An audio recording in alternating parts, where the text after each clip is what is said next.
মক্কার পাগলরাও কয় মক্কা বন্ধ করে দে। কতগুলো পাগলে চালায় এখন সৌদি আরব।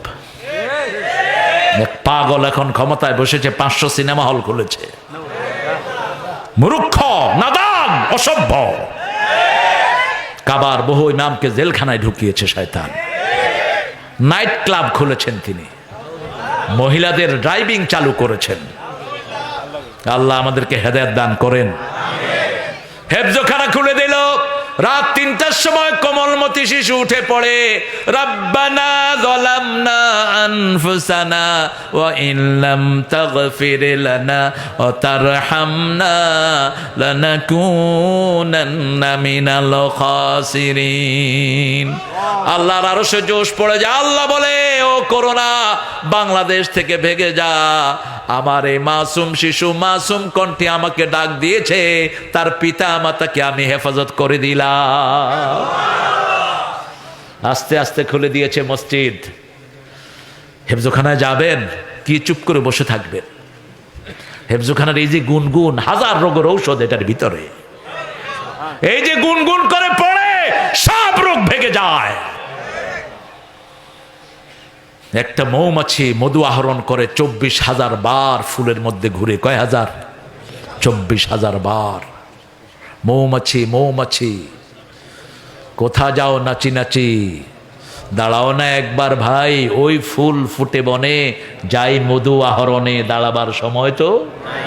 এক একটা হাফেজ 24-25 বার পড়ে পড়ে একটা আয়াতকে মাথায় ঢুকায়। যেখানে হাফেজ বেশি সেখানে জমির উর্বরতা শক্তি বেড়ে যায়। হেফজখানা দেন পোলাপানকে। এমএ পাশ করে কয়েক বুখারীতে আছে লাকুম দিন হুকুম ওয়ালিয়া দিন।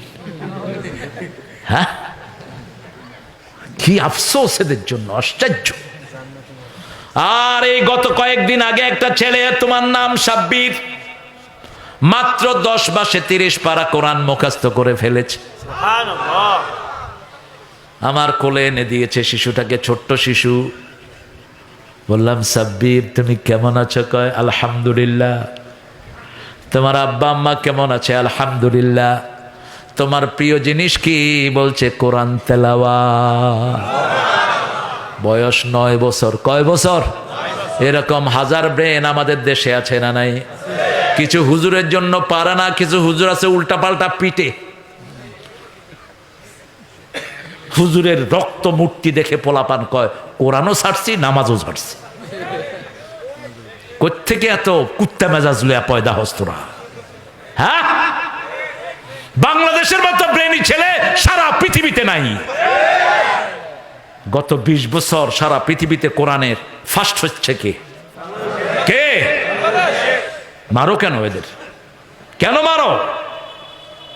কত প্রতিভা এক একটা ছেলের ভিতরে। 18 পারা হাফেজ হয়েছে এক ছেলে। কয় হুজুর, আমার হুজুরে এমন পিডা দিছে, এখন নামাজও পড়ি না, কোরআন তো ধরি না। শাসন করবেন কিন্তু রাসূলের মতো করেন। Eye contract. কি কন্ট্রাক্ট? আনাস রাদিয়াল্লাহু আনহু, আনাস ইবনে মালিক চিনেন তো? নাম শুনেছেন। জীবনী মুখস্থ করবেন। সাহাবীদের পায়ে ধুলা সমানও সারা উম্মত হবে না। এক একজন সাহাবী যা করেছেন, আমরা সারা পৃথিবীর উম্মতেরা একসাথে হয়েও তাদের 1 সেকেন্ডের আমল করতে পারবো না। জীবনী মুখস্থ করবেন। আনাস ইবনে মালিক রাদিয়াল্লাহু আনহু আরদা বলছে, রাসূলের 10 বছর খেদমত করেছি, কোনোদিন বলেন না এটা করেছো কেন, এটা করো নাই কেন, মারা তো দূরের কথা।